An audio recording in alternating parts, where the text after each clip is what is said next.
Assalamualaikum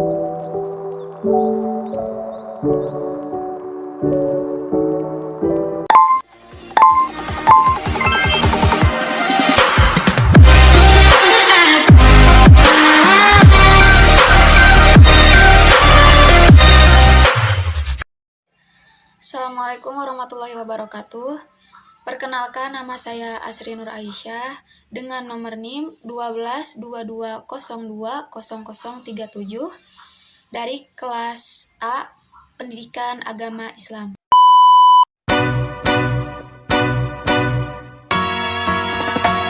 Singing low while I pop a bottle off of your chain swinging, clang clang, and it costs a lot. Bitch, I'm always at the guala, yeah, and you are not badass beat. Keep on going till you hit the spot. Whoa, I'm a big bag hunter with the bow. She got a big bed, never drop it low. Mama called me and she. Di sini saya akan menjelaskan tentang memahami negara.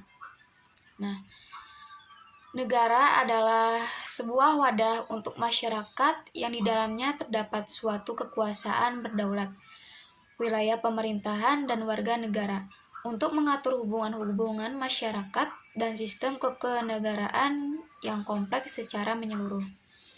Jadi, negara itu adalah sebuah wadah yang di dalamnya terdapat masyarakat atau penduduk dan juga adanya kekuasaan.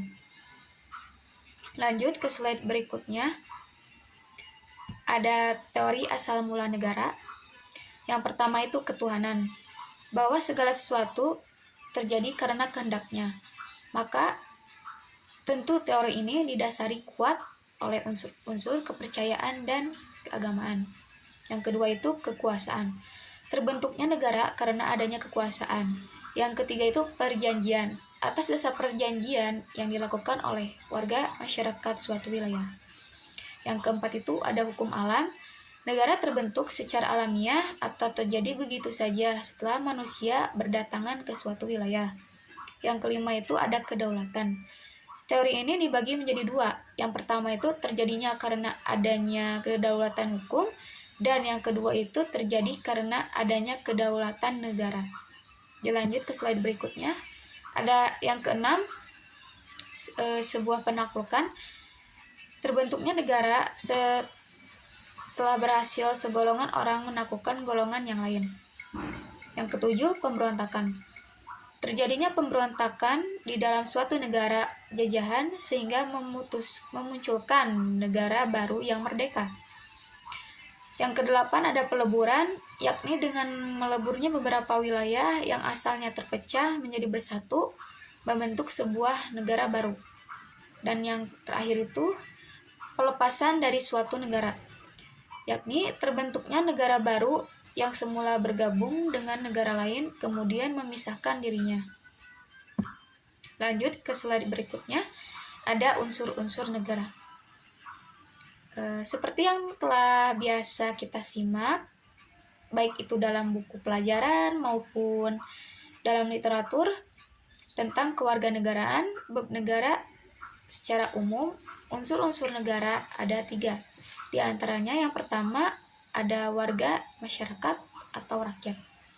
Nah, jika negara tanpa rakyat, maka negara tersebut tidak akan bisa menjadi negara. Karena apa? Karena sebuah rakyat itu diibaratkan menjadi sebuah negara itu diibaratkan menjadi sebuah kendaraan tanpa penumpang. Yang kedua ada wilayah kedaulatan. Tanpa wilayah, suatu negara benar-benar dapat dipastikan tidak memiliki hak dan wewenang dalam mengatur negaranya sendiri seperti manusia tanpa rumah. Dan yang ketiga itu ada penguasaan yang berdaulat. Jadi pemimpin tentu memiliki peranan yang sangat penting sebagai pelaksana hukum dan pengembalian amanah. Sebagai penguasa tertinggi suatu negara, sebagai nakoda pelayaran bagi suatu bangsa. Lanjut ke slide berikutnya, ada tujuan negara dan fungsi negara. Nah, tujuan negara secara umum adalah mewujudkan masyarakat yang makmur dan sejahtera dalam berbagai aspek kehidupan serta mengatur sistem dan hukum yang teratur guna mencapai tujuan besar tadi. Namun, pada akhirnya tujuan negara biasanya disesuaikan dengan pandangan dan landasan hidup yang bersumber pada nilai-nilai luhurnya, atau yang disepakati serta dijunjung oleh warga negaranya sendiri. Dan ada fungsi negara. Ada 4 fungsi negara, diantaranya yang pertama, fungsi pertama itu menertibkan dan mewujudkan kedamaian masyarakat. Jadi negara memiliki fungsi untuk mewujudkan perdamaian di masyarakat.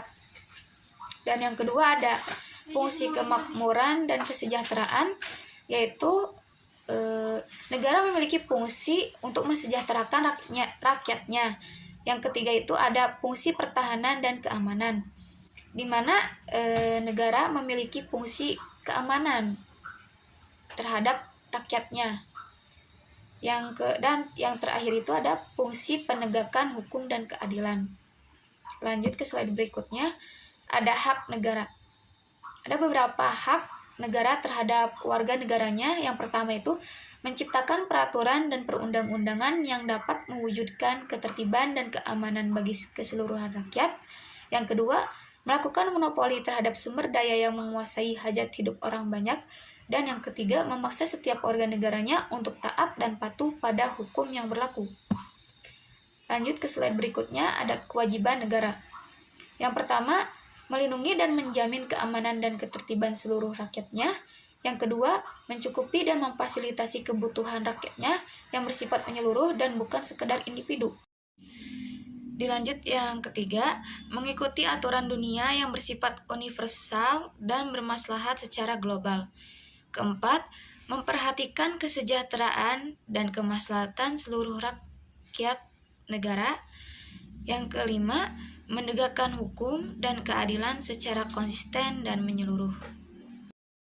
Lanjut ke slide berikutnya, ada hubungan negara dengan warga negara.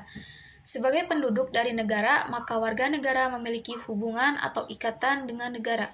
Hubungan warga negara dan negara yaitu dengan terwujudnya hak dan kewajiban antara keduanya, di mana negara memiliki tanggung jawab terhadap warga negaranya, begitu juga sebaliknya. Jadi, hubungan negara dengan warga negara itu memiliki hubungan timbal balik dalam kehidupan berbangsa maupun bernegara, di mana negara memiliki tanggung jawab terhadap warga negaranya. Begitu juga sebaliknya. Seperti contoh, kita sebagai warga negara harus memiliki rasa cinta terhadap tanah air kita. Juga berusaha untuk mengharumkan selalu nama negara kita sendiri, yaitu Indonesia. Lanjut ke slide berikutnya. Ada hubungan agama dengan negara. Nah, kita perlu diketahui bahwa tidak semua negara berfokus kepada agama sebagai titik pusat penentu konsep atau sistem negaranya. Namun, mau tidak mau, keberadaan agama dalam suatu negara sangatlah penting dan menentukan konsep negara itu sendiri. Nah, kita bisa berkaca kepada negara barat, sebetulnya bukan Kristen yang menjadi pusat pengaruhnya, namun worldview sekularismenya yang menjadi titik pusatnya. Maka dalam hal ini, saya menyimpulkan bahwa agama mencakup kepada konsep pemikiran maupun framework world view suatu negara. Dilanjut ke materi yang terakhir, yaitu hubungan agama dengan negara menurut perspektif Islam. Ada 3 pandangan menurut Islam. Yang pertama itu, hukum negara sesuai dengan agama. Maksudnya, hukum yang berlaku dalam negara diharuskan sesuai dengan syariat Islam, sebab hukum Islam yang menyeluruh dapat menjawab permasalahan negara. Yang kedua itu, pendidikan yang sejalan dengan agama. Pendidikan di samping merupakan substansi fundamental agama, juga merupakan sarana syiar atau dakwah di dalamnya. Pelaksanaan pendidikan sesuai agama akan melahirkan al-insan al-kamil.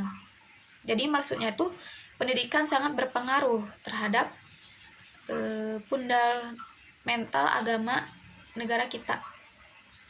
Dan yang terakhir ada nilai kemasyarakatan sesuai dengan agama. Hal ini mencakup nilai sosial dan kebudayaan, norma yang berlaku, serta kegiatan kemasyarakatan yang sesuai dengan Islam dan tidak bertentangan dengannya. Nah, itulah penjelasan dari sebuah negara. Mungkin dicukupkan sekian. Terima kasih.